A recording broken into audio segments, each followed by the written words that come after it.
30 hertz straight up.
Hello, you guys. Thank you for tuning in to another wonderful Wednesday with Lupus Has No Face podcast with your wonderful host, Savannah. And I have a special guest, my sister, Dr. LaShon Gurrola. How are you doing today? I am good. I am on my last leg here, and I'm saving the last spoon for you, Savannah, just for you. See how special I am, you guys? But I'll do the same for her. I will do the same for her. So You before we special jump right, because I'm sporting your paraphernalia. You got yes, your, and you, what is that you're wearing? beg your pardon? What is that you're wearing? I'm wearing your branded shirt for That's Lupus Has right. No Face. That's right. You heard what she said, you guys. So if you Yes, got Lupus Has No Face shirts, please post them because we want to see them. It's Lupus 365 days out of the year, not just for May. Okay. Thank you so much. you're welcome. And you got your long-awaited interview. Yes. And I kept you from hitting the pavement in D.C. We could talk about that. Hey, I still don't believe her, but she said what she said. So I'm gonna let her have it. Oh, I believe that was something, wasn't it? Yes, I've never seen anybody sleep standing up, but it's okay. I had you. I had your back. When I tell you they ran over to me so fast, I'm like, what is going on? I'm looking, I'm like, she's asleep. She's standing up. I'm like, Kim, look. And I forgot if it was Kim or Levita. Well, we came and got you. I know that we moved real fast. Startled the mess out of me. You woke me up out my sleep. I was, I was Who, tired. who sleeps standing up? Somebody with lupus, right? Boom. There you go. Put up the L's. Put up the L's. Put up the L's. Oh, So thank you so much for all of that. But let's jump right into it. let's go. Who is, which I would like to call her top notch, but who is Yes. Dr. LaShon Gurrola? Who is she? Who is Dr. LaShon Gurrola? I'm the same person you've known for the last, 4 or 5 years? I I know. mean, They don't know. yeah, I'm just me. I'm just like anybody else. I'm a mom. I'm a nurse practitioner. I have a lupus. I'm a lupus warrior. I'm a friend. I'm a sister. I'm a daughter. I'm a Gamma Pi Rho, Lupus Sorority Incorporated founder. Um, Yes. I'm a Zeta Phi Beta, Sorority Okay. Incorporated. I wear many hats. So today you have the academic person because I believe you centered this around the doctoral journey. So you have that person today. Okay, I appreciate it. We will be discussing autoimmune while accomplishing her doctorates. Yes, she does have her doctorates. And it's not crazy, but for someone who has lupus that went into nurse practitioner and right straight into the doctorates, Yeah. what was that like? I Was know that the people, plan? you know, I know it sounds crazy, and I know people thought, oh my gosh, she's doing too much. And I heard that quite often, but sometimes it just made me self reflect. Am I doing too much, or is that person commenting not doing enough? Ooh. It wasn't exactly planned. So I basically have been in school since 2021. I think that spring quarter, I started my nurse practitioner, FNP, family nurse practitioner track. And I knew towards the end of that track that I wanted to continue. And one of the reasons I decided to do that is because I was uncertain if I wanted to go into administration, if I wanted to go into a leadership role at work, or start my own thing, my own consulting business. So I thought the doctorate would suit me for that purpose. And then I had to decide, do I want to do DNP, Doctor of Nursing Practitioner, or did I want to do Doctor of Nursing Practice, or did I want to do the DHA, which is the Doctor of Healthcare Administration? I chose that DHA program because it has a huge business organizational component that prepares you to lead organizations, to do leadership role. And so that's what I did. And yeah, it was crazy. I took a 6-month break in between. So in between completing the nurse practitioner track, I took 6 months off, and then I transitioned into the doctorate program. Yeah, because every time we went out of town, you were studying. I had a laptop. I couldn't even kick it with you guys because you're like, we going here. I'm like, no, top notch going to take a test in the room. I remember when we were in St. Louis, and as soon as we got out the transportation, got out of the cab, I had to go straight up to the room and log in and do a quiz. So that had been my life for like 3.5, 4 years. I try to balance work life, social. Like I try to do the sorority stuff, okay, do the family stuff, okay, do the academic stuff. And most times I was able to juggle and balance. I mean, looking back, God was really covering me. Yes, because you were doing a lot, even in LA. We would be at dinner or celebrating. You like, I gotta go take a test. Gotta go log in. Yeah. But that was that whole micromanaging my own schedule. Like I had to set certain days for study. I already have a work schedule. Okay. Then I had to compromise with my daughter at home. I have one living at home. Like, hey, I can only cook 2 times a week now. You're used to 5, it's going down to 2. Don't Okay. play with it. We got to order 2 nights, and then 2 nights we can either do leftovers, or you could cook, or you could order, or whatever it's going to be. So I had to kind of just strategize how, even down to laundry, even down to grocery shopping. So it was a lot. And that's why I look up to you, because after finishing my nursing, I always wanted to do nurse practitioner. So when you came along, I'm like, oh, okay, let me jump on board. Then you went from your doctors. I said, listen, I don't want to go back to school. But see, you don't have to follow my path. Everybody should follow, like you following your path with this media, social media, with your YouTube, and with your blogging, and with your podcast. And so that's your way that you educate and advocate for lupus. So my way is more on educational, on health literacy, on health promotion. So we're doing the same thing, we're just doing it different ways. And I'm glad that you say that, because everybody got their own way of how they want to advocate for lupus. It doesn't have to be the same exact thing. You can still reach people teaching it in different ways. Exactly. And I talked to Dion Langley a lot about that. Like, he uses his music. Okay. Emmett has a way that he does. The male lupus warrior tag team, dream team. Everybody has their different way. And no way is wrong. No way is right. It's what gifts and talents you have, that you use that to enable other people to, number one, understand and know lupus. And number two, to use your voice and your platforms and your resources for advocacy and education. Absolutely. And I feel like that is what separates us, our individuality, because we are individual people, but we collaborate, which is the most important thing, because some people or some foundations don't collaborate. They see it as a threat. A threat. There you go. They see it as a threat, and it's like we're fighting for the same exact thing. So if your mission means what you say it means, then you have no problem collaborating and doing partnerships with others, because it's only one lupus word, right? Well, you have to remember. So let me answer that in a different way for you.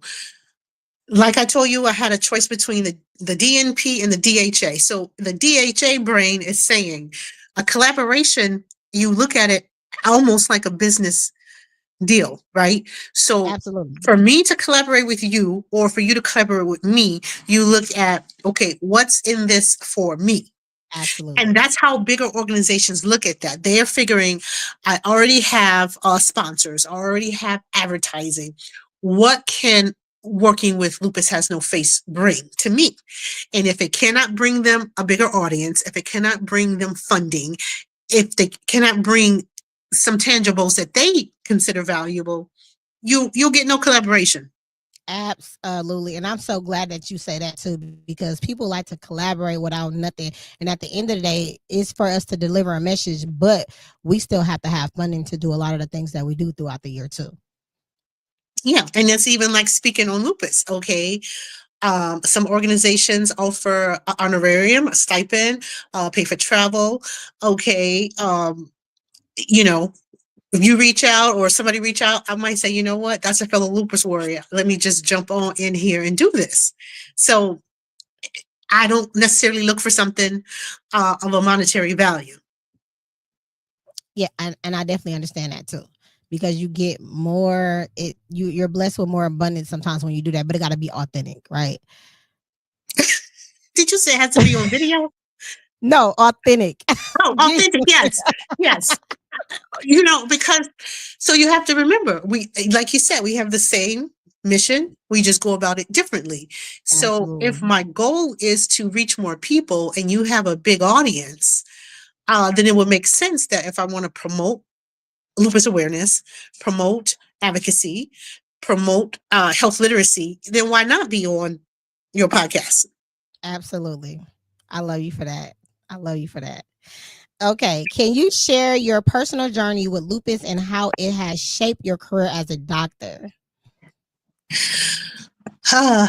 Okay. My personal journey with lupus began in 2011. Officially, I say officially because several years before that, I obviously had signs and symptoms that were diagnosed as something else.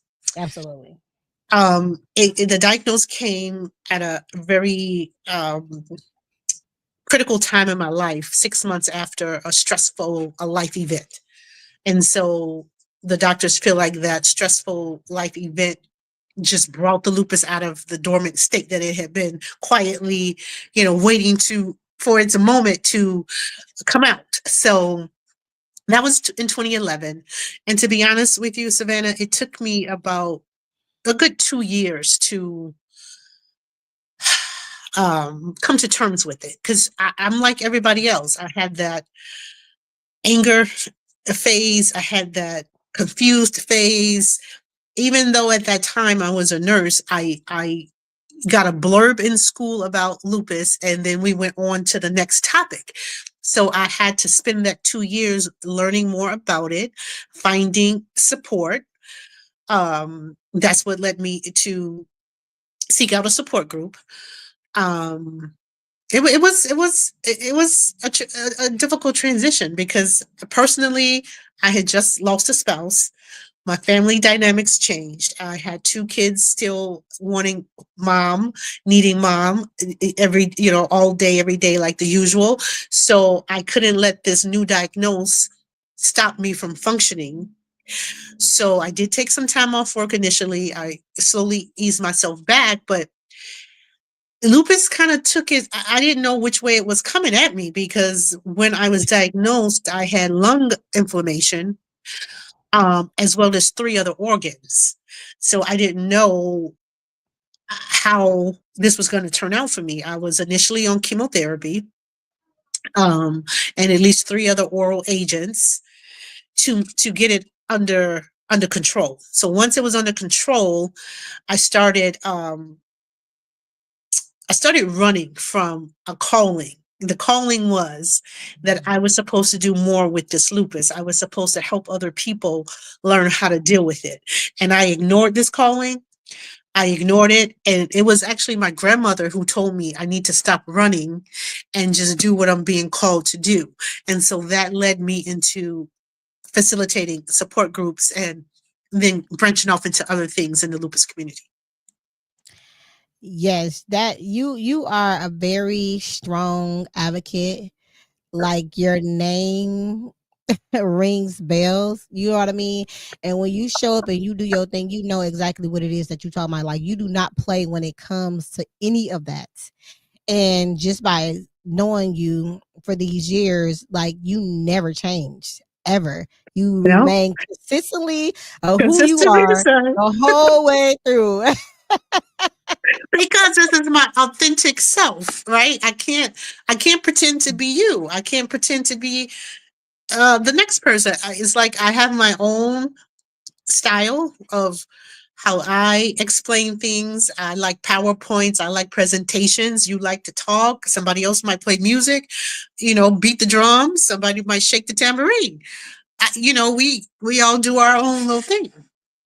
And you do it with ease. Like if I didn't know what lupus was and if I wasn't a warrior, I would be like, dang, you look healthy. Like how can you do all of these things versus a healthy person having accomplished half of what you accomplished?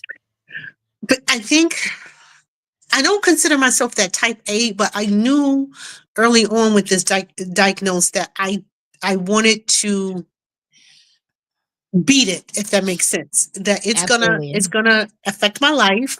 It's gonna change some things. I'm gonna have down days. I'm gonna flare up here and there, right? But I was determined to still thrive and survive with it and still show. I wanted to be the example to other people. Like their journey might not be to get a doctorate degree. Their journey might be to open a restaurant. Their journey might be to start a book club. Their journey might be to have a podcast show. So the point is, I was determined through self-determination and you like that innate thing in you that tells you that you have to overcome and you have to surpass all Absolutely. these challenging times, and that's nothing nobody someone can give you self-determination or self-motivation. You have to have that in you Absolutely. People can speak to you all day and all day. uplift you and praise you for the things that they think you do. But if you don't have it in yourself when you lay down at night, it's not going anywhere. No, excuse me, you all. I have a little sinus thing going on. Yeah, And okay, that's I'm okay. They sniffling they over seen here. somebody blow their nose before. But yes, Savannah, you're right. With lupus, you have two choices. Okay, you're gonna try to control it as much as possible, or you're gonna let it control you. Now, yes, it's gonna modify the way you work. I work under accommodations. I fill out the paperwork for school for accommodations. Like there are going to be times where maybe I got to miss class, right? Or maybe my assignment might be a little late because I was flared up for 2 weeks and I couldn't get it done. So I think everybody has to look at where it is. If you're at point A and you want to get to point Z, whatever that point is, you have to kind of map that road out. And you got to be prepared with lupus, you have to be prepared for the unexpected. I didn't expect to flare and be in the hospital and have a minimally invasive surgical procedure in my last semester. I That didn't was plan that. yeah, yeah. But I told my kids, uh, graduation is in a few months. I don't care if you rolling me on a stretcher across the stage, in a wheelchair, on a scooter, on roller skates, or God forbid, in a casket. Get the degree because we've all earned it. That's a family degree. That is what I told my kids. And it absolutely is just a touch on doctors. Your other two daughters are doctors, right? Alex is a PharmD, a pharmacy doctorate, and Samantha is a DPT, which is a doctor of physical therapy. And Don't my play with you. eldest is a master sergeant in the Air Force. So, you Don't play know, with you. I can't Don't play complain with about you. my kids and how they turned out. I mean, I Don't could play with complain, but you. why? Hey, Why? you you don't need to cook ever at all. You got somebody. You got a chef to come in. You know what? These girls, I got to tell you, sometimes you think they don't love you or they're not thinking about you, but let me flare. Let me send a text. I'm not feeling well. They are right on it. Right on it. I The bet pharmacist is that is a talking good about the thing. meds and saying, "Mom, did you start the prednisone?" The PT is massaging my legs, getting heating ice and whatever. The master surgeon's getting me on video. "I want to see you, Mom. Let me see what you're doing. You need to lay down. You need to rest." So they come through all the time. That support, I could not make it without that. Yes, and people do not understand support is everything. So that's why it's so important It's to number accept. one. Yeah, You have God's grace, right? But then support in your support team, like who that is. I had support mates at school, my doctorate program, my cohorts. When they found out I was in the hospital, Dr. Kenneth Griffin and what was the other one? Dr. Mark Hart, if they're listening. We had a team project due and they was like, "Okay, we got you." They would text me, "We got you, we entered your stuff, we put it in there." It's like they rallied, they rallied for me in February, March. Yeah. and people don't understand like that support, it holds That's dear to our important. heart. Like it's very important. That's Yeah. why it's good to accept what you have so you can start learning to live well with it. Because if you don't accept it, you're just going to be in a dark space. If you don't accept it and you don't learn, then you don't learn how to manage and deal. So if some people, that your emotional and mental stability has a lot to do with how you handle a chronic illness, autoimmune or lupus. Okay, if you're mentally and emotionally not strong, you're easily flustered. You're easily affected by the things in your previous life that now you can't do or now you have to moderate with. It's very hard for you to mourn and grow, like mourn what lupus has wreaked havoc in your life on, but then still take steps forward to overcome and supersede. Absolutely, because pain can definitely play on your mental. You know, All of it, the that's a whole fatigue, beast within the itself. pain, all of it, the Yes, it does. emotional. And speaking of pain, when I had this last flare up and I had these assignments still I'm trying to do, I'm in a hospital with the laptop, right? And the nurse said, "Do you need pain medicine?" I said, "I do, but if I take it, I'm gonna be drowsy and I can't finish my assignment." So it's like you constantly got to make choices on how you're going. But when I finished that assignment, I pushed that button and said, "Bring that medicine on in." Spoken like a true warrior. Spoken like a true warrior. Right. How has having lupus influenced your approach to patient care in autoimmune disease? You know what? Um, that's that the thing we feel, the stigmatization or surrounding pain or drug seeking, and when you go to the ED saying you in pain and they looking at you like, "Wow, you look good. What you talking about?" And they don't want.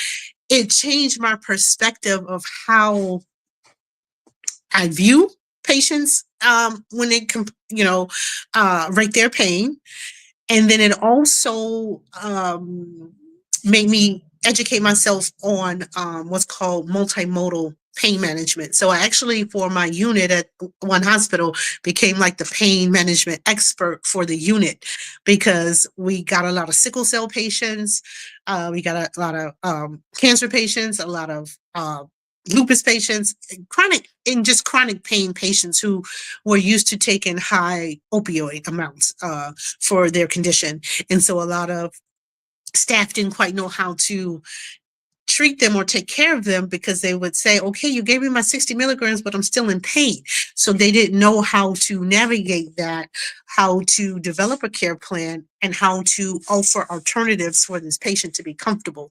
So I actually became my dealings with lupus enabled me and helped me be able to take care of these patients at a higher level of You satisfaction. know, that is so beautiful and sad at the same time. You know what I mean? Because if it wasn't for you or whoever else made a difference on their unit or their floor, their wing, then the doctors will still view, some doctors will still view that. And it's just kind of like, what do lupus look like? Or what do pain look like? Or why do pain have to have you looking not put together? Why do pain have Right. to not have you take a shower, not do your hair and things of Right. that nature? Like, why? why is Right. that? Like, what is the gap between looking like you want to feel good and you're in pain versus, coming in there in your PJs or something? You understand what I'm saying? Yeah, and it's also cultural awareness because African Americans, we handle pain differently. Perhaps a Latino may be more vocal and have more facial expressions or body language expressing pain. So if me, I'm kind of stoic with it. And like you, if I know I'm going to the hospital, the first thing I want to do is shower, put on Absolutely. some clean underwear, moisturize, put some baby oil on my feet, right? Who Yes, going in the hospital with crusty feet? My daughter's be like, right. Mom, you sick, get in the car. I'm like, no, I gotta get ready first. Yes. And, So and let me yeah, go and here. usually I'm trying to either get the gel and slick the hair back or up and wrap it up because I know what's gonna happen when I get there, right? So I'm sure I don't look like I'm in pain when I show up, but right now I'm at a 6 out of 10. But I can laugh, I can smile, I can make jokes with you, I can get through this conversation because you get used to it and you learn to adapt. Because if you don't, then you will need higher levels of pain medication to make it through the day. Where I've had none all day, not even actually for a couple of months. And that is not a quality of life at all to be Well, on no, pain meds all because day. what's not a quality of life? Having pain or Being on pain needing. medication all day. No. I don't want to be, if you need it, I don't want to judge people. I drive, so that's a consideration. Being on pain medications limits your driving, your ability to think. You might be Exactly. drowsy. You might have constipation issues. It's side effects to everything. But so, Mhm. um, if I need to take something, I will. But usually in the evening, once I'm home, I'm not going to drive on any kind of pain medicine. Maybe a Tylenol And or something like that. But anything ibuprofen or stronger, something like that. yeah, yeah. Yes, that like I'm totally not against medication at all. I'm just saying like for people that can't accept or find that tolerance to go all day without having to take pain meds every couple of hours to be okay. It's not a quality of life. You know what I tell my patients? Turn on some music therapy, Yeah. aromatherapy. I truly believe in that. And I have actually taken out my cell phone at times and played my playlist. That smooth jazzy, and I Oh turn the lights yes. down. I give them some Tylenol. I say, look, your Oxycontin due in an hour. Let me give you this Tylenol until then. I come back with after the music, the little massage. They sleep. I'm like, great job, LaShon. That is beautiful. We're going to go on to the next question, but I'm gonna have Tone start with some of these questions or things that our guest has wrote in the comments. So Tone, when you ready, can you start putting on some of those comments? So LaShon, Dr. LaShon can read them. Until he do that, the next question is: what accomplishments are you most proud of in your career, despite the obstacles posed by lupus? Okay, so in my total career, I think I would say the best accomplishments or the things that I feel most passionate about is making a difference. And I'm gonna just real briefly say two things. I had a guy who was and he got a diagnosis that you can be terminal. And he felt like nobody was listening to Mm, his complaints of pain. And before he left, he and his wife wrote a note to me and said, "Thank you for listening. Thank you. You were the first nurse to actually do something that made my husband feel better." Another time was a lupus patient, and this was during COVID. I had a mask on. She couldn't see my face, but Dr. Jolly had asked me to go and see her. She was about a young girl in her 20s, and her husband was getting ready to divorce her and take the kids because he couldn't deal with lupus. And I went to talk to her. The point of me talking to her was to try to see if she would like the lupus support group. And I told her I had lupus, and she told me I was a liar. And I said, "Why do you think I'm lying?" And she said, "Because you're beautiful." And I said, "You're beautiful too." She says, "No, lupus is ugly. Lupus has made me ugly. And you are pretty. You have pretty teeth and a pretty smell and pretty hair. You don't have lupus." And just hearing how she felt about herself, and just being able to, before I left that room, have her smile and be open and be accepting of support. Mm. Those are some highlights of my career that I'm most proud of. That is so beautiful. I'm going to comment on what you said in just a few moments, but we're going to put some comments on the screen, and I would like if you can read them off. All right, if I could see them. Okay. Can you see? Yeah, but I don't see anything. I don't see any questions unless am I supposed to go in the You just chat or? reading what they say. Yeah, you just reading what they say. Okay, but let me go in the chat and see if I see Good. anything. I I put don't them on see the anything. screen. I don't see anything to read. Oh my God. Okay, I'll read them off. I don't So see thank you anything so to much. read. I really Really? don't. No, I don't that's know. not, I don't know what's going on your side. But a girl. You lot know I don't know. You read it to me. of I don't see anything. It says you're in the show. Everyone can see and hear you. Uploading recording. That's all I see. oh, you're not you on the wrong that's for you. You supposed to still look at your Facebook. Oh, wait, let me go over here. Girl, you know, you know what? All right, I think I see. Uh I say it's so defeating showing up to the ED looking how I do, but in extreme pain. It's like I have to convince them I'm hurting when I don't even have the energy for anything. That's from Sue Shania. And then Patricia D said the reason why my daughter became a nurse. So I think she's saying her daughter became a nurse because of her pain issues, or how she was stigmatized or stereotyped on her pain issues. And yeah, it is Mhm. hard to try to advocate for yourself for pain control when you're feeling miserable. Thank Absolutely. goodness I have my doctor on text message. And believe me when I say, if I have a problem, I like, look, they don't want to give me any medicine in this ED. Call up here and put some orders in. And it happens like that. That part. That part. Why I be saying, if you don't put them in, I'm gonna log in and put them in myself. Look at that. Look at that. Everybody can't everybody don't got their doctor's degree. Everybody can't do that. Like Girl, they have nothing to do with the doctorate. That I'm was just me talking about. being me. Thank you guys so much for tuning in. Hello to you all. We greatly appreciate you tuning in. We're going to continue the conversation. Keep the comments coming. If we do not read the comments while you're on live, we will definitely respond back to them. And you can go on the YouTube Lupus Has No Face podcast, and I'll respond, or LaShon will respond. Um, in what ways? No. So you said, oh my God, what did you say? Your last comment that you just said, and I just got the brain fog.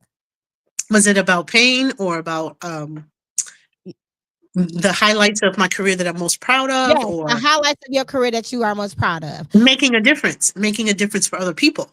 Yes, that is so beautiful. And that right there just lets you know why you cannot stop.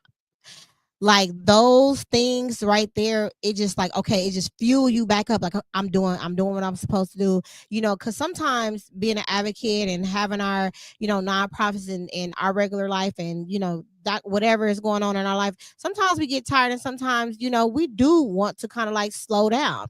But then you get that person in front of you, and it's Yeah, like, I can't. It ain't loud enough yet. It ain't bold enough yet. It's not in our face yet. It's not on the radio yet. It's not on the that's commercial yet. that Like, part.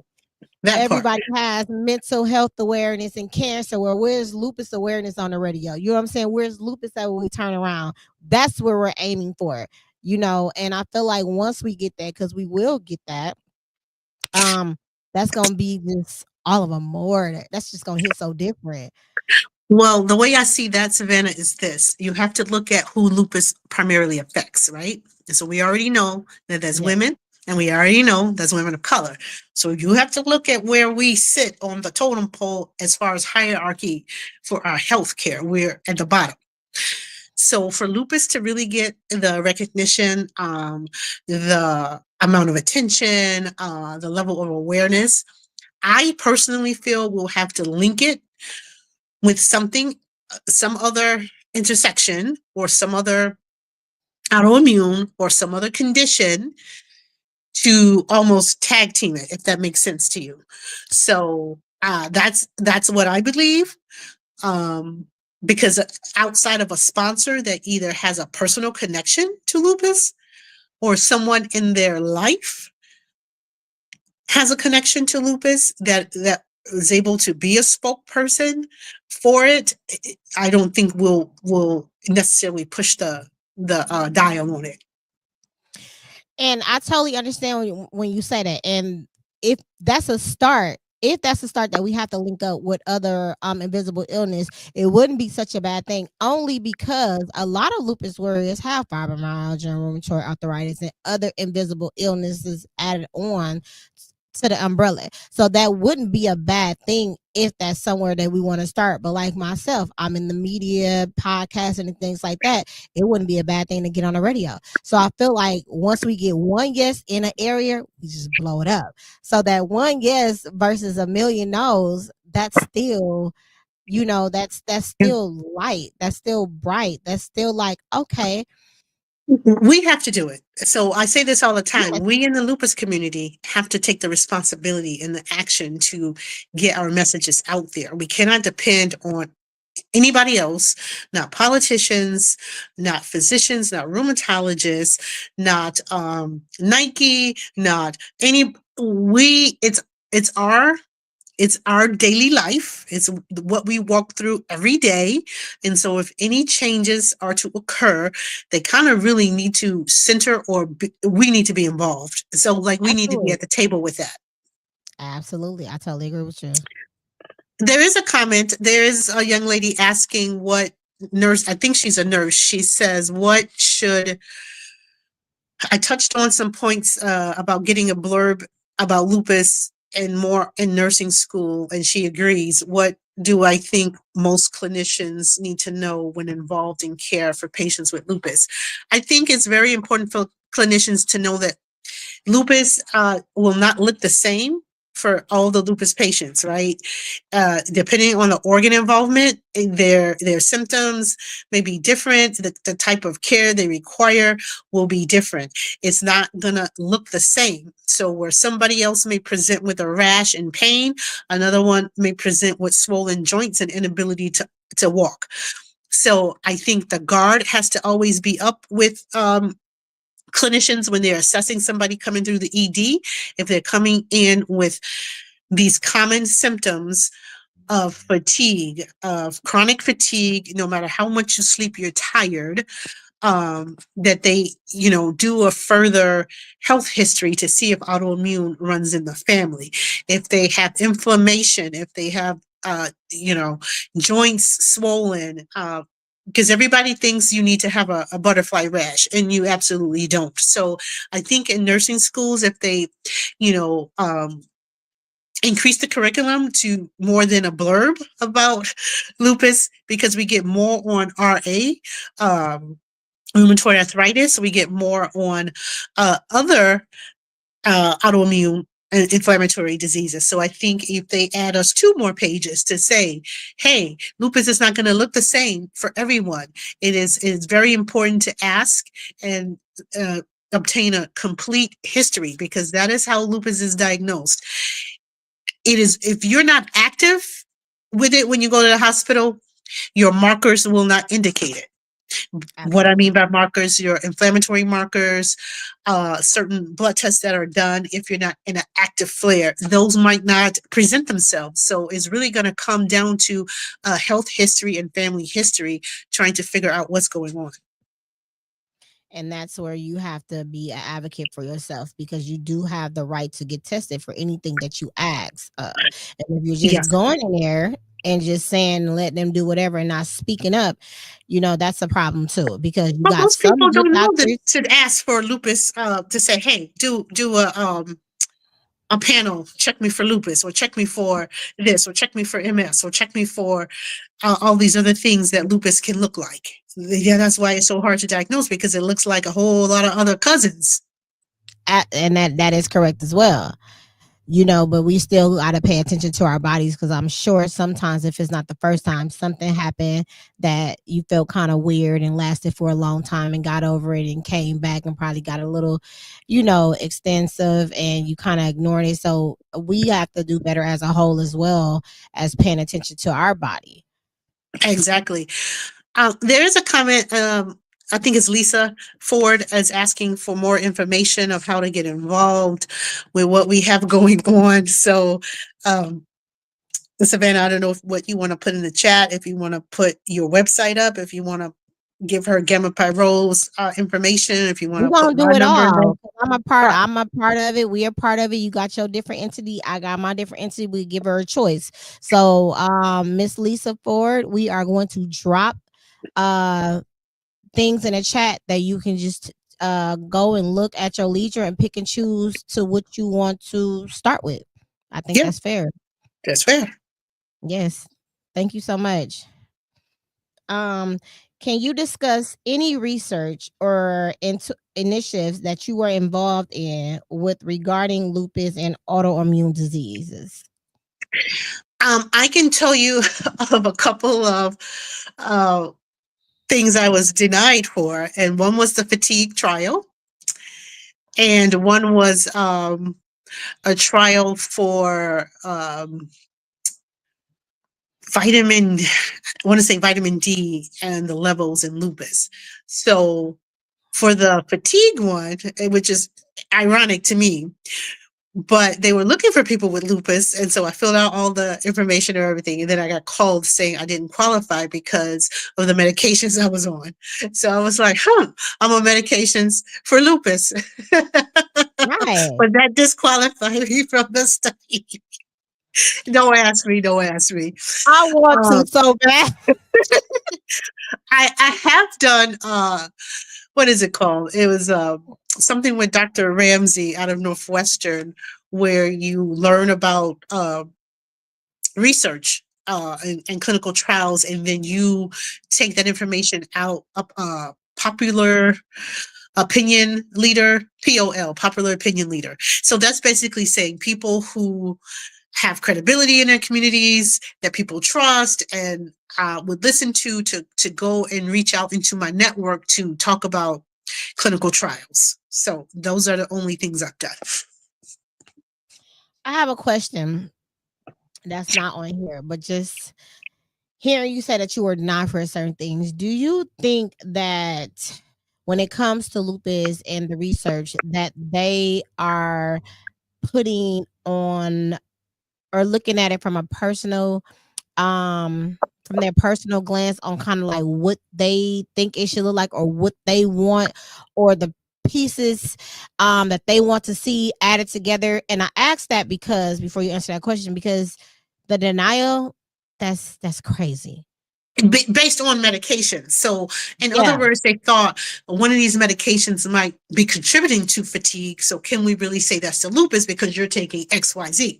So, I understood that from, after I analyzed it, but that was just the craziness behind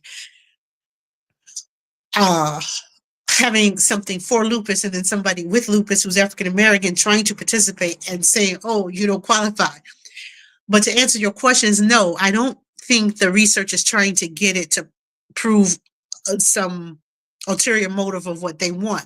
I really feel like more African Americans should participate because we don't want drugs or treatments that are not going to be effective for us. And the only way we're going to know that is if we're in the clinical trials. Yes. I'm gonna make a comment.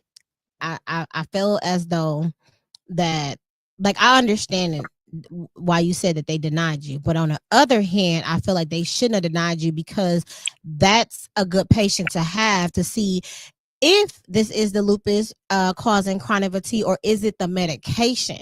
You know what I mean? Because you do want to know that. They should want to know that. Well, they have their inclusion exclusion criteria, so that I know. probably was somewhere on the exclusion list that I didn't see. It ain't gonna go your way, Savannah. So stop. I know. I just said, I gotta, Let me um, look at these questions. Let's what do see. you wish more people understood about lupus and autoimmune disease? I'm sorry. I was reading those. What did you say? Could you repeat it, please? Yes. What do you wish more people understood about lupus and autoimmune disease? No, you guys, we have some technical difficulties. It is okay. While we wait on her, I did do a book signing for Lupus Awareness Month. She's back on. Okay, we'll talk about that later.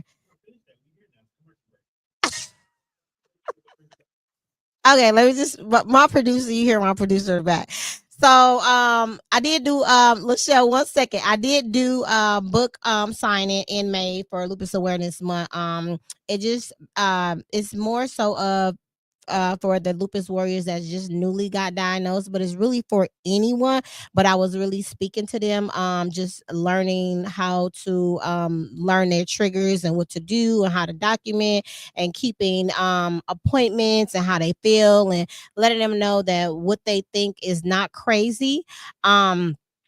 So I don't have too much time to even really explain about that. But if you guys are more interested in the book, you can obtain that book at www.lupushasnoface.com or Amazon. Wellness Guide to Living Well with Lupus. And we have Miss Gurrola back on. What happened? I hit the wrong button. Me and technology are not friends, girl. I was in the chat and I tried to leave the chat and I exited out, but I got back in real quick, didn't I? Oh, you did. I had to hurry up and Record speed it timing. up. Before you got your things out, I was back. It's like, stop, You stop. was quick. You was quick. I recovered quickly and nicely. Thank you. Intermission. We got a question for you. Yeah, Go back. So I dropped my oh, number that's in the way the you was chat reading. too, in case somebody wanted to ask me something later or something. Okay. LaShon, do you find that rheumatologists typically have a higher rate of recognizing lupus versus patients' reliance on the primary care? Oh, definitely. Uh, every any person with lupus, I definitely highly recommend your treatment team, your care team includes your PCP and rheumatology, and or a specialist, depending on where your lupus is active at. So if it's in the kidneys, nephrology. If it's the heart, cardiology. If it's the lung, pulmonology. It is not uncommon for lupus patients to have 4 specialists on their team. So, I mean, I fire my pulmonologist, but I have a PCP and a rheumatologist. Yes, ma'am, I did. And you right, and thank you for saying that. You have the right. If you are You have not the right. comfortable, you Yes, are you not have the right. comfortable with your specialist or your therapist or whatever it is, you do have the right to fire them. When a provider cannot listen to you and goes and does something that you're saying, no, no, no, I'm experienced, I'm the expert with this. We keep the salumedrol drip running for a full 24 hours before we transition to PO when I'm oral when I'm in the hospital. He came in and wrote orders to stop the drip. And I text my doctor. I was like, you can ask him to sign off my case. Please call the nurse and put my orders back to put my drip back. And we're going to do what we usually do. And then we will start the prednisone taper tomorrow. Thank you. And that's what we did. And that's all about having a voice. You gotta be able to speak up for yourself. You just Well, have you have to. to know your body. You have to know how lupus affects you. You have to know what works for you. Some people new at it won't know that, but I'm Exactly. since 2011 in with this, so I know what we do. I know the cocktails. I know the mixes. I know how much. I know the dose. I know when to taper. I know when to add. I know what. So some newbie coming in who didn't read my chart and trying to make orders like, no, sir. No, sir. I already can imagine how that situation went. But you guys, He came but back you the guys, next day and apologized because oh, my doctor said, "Hey, that is one of our clinicians here at this hospital. And you just went in that room without reading that chart and changed some orders." And he came back the next day and apologized. So he said we got off on the wrong foot. No, we got up on the wrong foot, but you would not be treating me again. Hey, listen. It is okay. But I am glad that you said that you need more than just a PCP. I'm very vocal about you have anything that's wrong with you, you need a specialist in every department. yeah, yeah. It's a must. Yeah, usually the PCP is not usually the one to diagnose lupus. Usually it's going to be dermatology or rheumatology. Mm-hmm. If you have the skin involvement, the hair loss and all that, it's usually going to be the dermatologist that suspect it. Now, the PCP may suspect it, but usually they'll refer you to rheumatology to get the official diagnosis. Absolutely. Absolutely. You are dropping a lot of gems here. I love it. I love it. What did you expect, girl? What? Nothing less. That's why I wanted you, because you dope. So I wanted you I've to been drop. like trying not to. I'm like, let me go ahead and do this for this girl because I, she gonna come at me next year too. So let me just go get it out her system. I had to have you on here, and this is not gonna be the last time. And you just finished Uh, your doctorate, so I just had to highlight you and pick your brain all at the same time while we helping our amazing warriors. I didn't see. I was looking for any questions. I didn't see any more. So, How do you stay current with medication advancements in lupus treatments while managing your own health? um, so that would come from reading. So all of the current or for the like say the last, my medication regimen hasn't changed in probably 3 years. So any knowledge I've gotten about new treatments and what's come out has mostly been geared toward nephritis, and I don't have kidney involvement at all with my lupus, thank God. So it will be through reading peer-reviewed journals or, what I see in, advertised or in as sponsors at events, lupus events. They're there at their table. They talk about what they have new. That's how I learn. Absolutely. That's amazing. Yes, education is very important. Read, read, read, read. Mhm. Um, It's are- fundamental. It's fundamental. it is, and things is always changing. You have to. You have to. You have to. But here's the Are thing. there- What happens when we read and we don't comprehend what we read? And I you say got that it right. because health literacy, I'm a real big proponent of health disparities. And I feel like for us in the lupus community to decrease the health disparity with this particular and other diseases and illnesses too, we have to increase our health literacy, so increase our education, and we have to increase our financial resources. You have better options and choices most times with financial um, reserves and options for treatment. And you all know what I'm saying. So if I have this health plan and I'm limited where I can go, but I got this health plan and I can go where I want to go and I don't need a referral and I got it like that, then I have more options available to me. If your financial situation is a little different and you have a plan that is dictating to you where you can go, who you can see, that's a problem. So, in lack of a better verbiage, because that was a lot, I understood it, but I want to make sure our people understand it. What are you saying in English terms? In English terms, I'm saying when you have more financial resources, better insurance, more money, more finances, more people that support you with money or finances or access to it. And maybe you don't have it, but grandmother has it in the chest under the drawer. You have more options. I'm not going to necessarily say better because county has a lot of excellent physicians, but you have more choices, access, the opportunity to see what else is out there. The Yes. access is different. It's about access. Okay. Yep. And do your homework, you guys. If you have insurance, and it's not in network for some doctors that you want to go to, you do have a right to switch it. So you're not locked in. So for those that do not know, you have the right to switch your insurance. Don't talk I, about you don't understand that, Savannah. You don't understand that.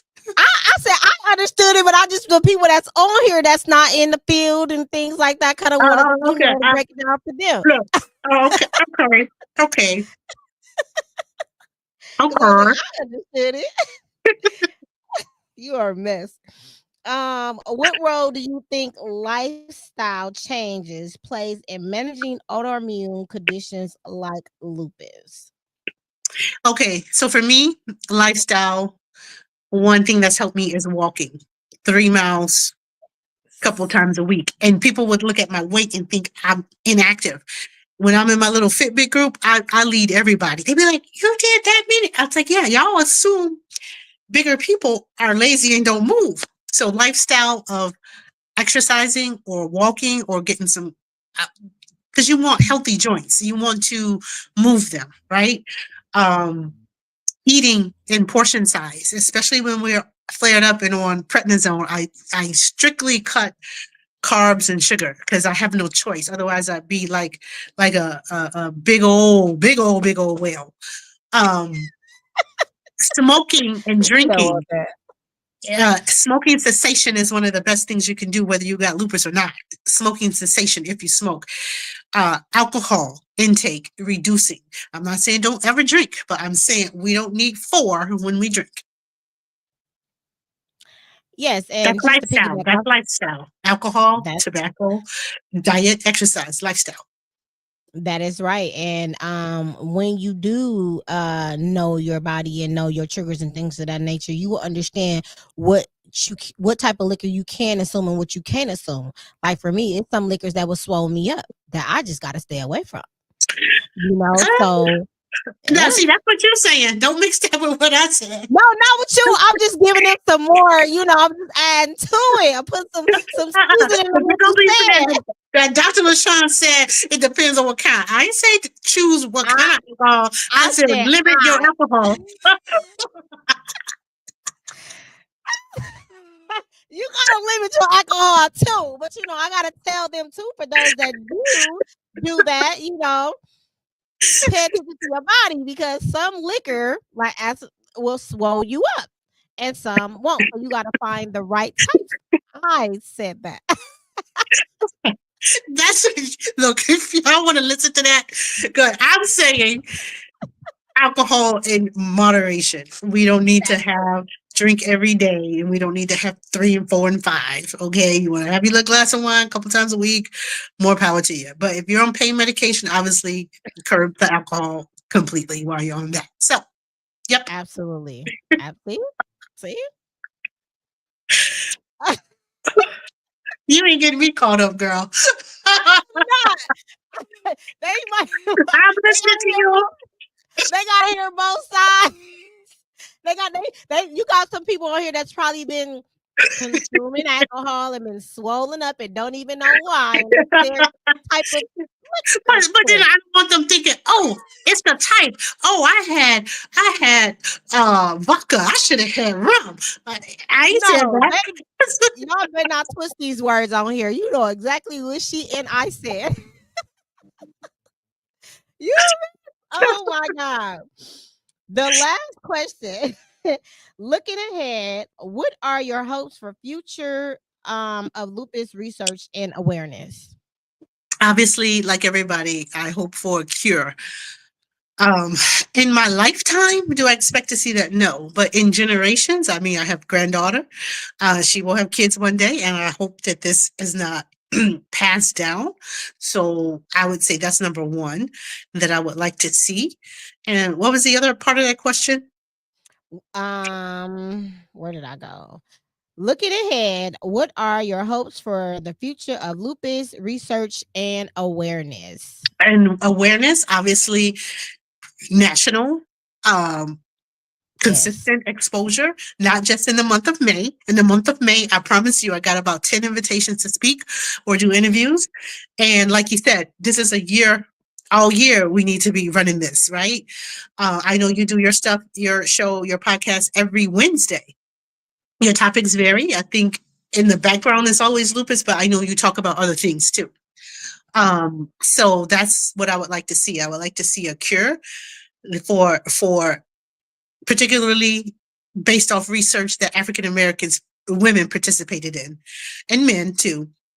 And then secondly, for advocacy and awareness, I would like to see it on a national level and have the purple ribbon as recognizable as the pink. Absolutely. I would definitely have to agree with you on that. And yes, as you heard, Dr. LaShon Gurrola said, I am here every Wednesday at 6:30 Central Standard Time.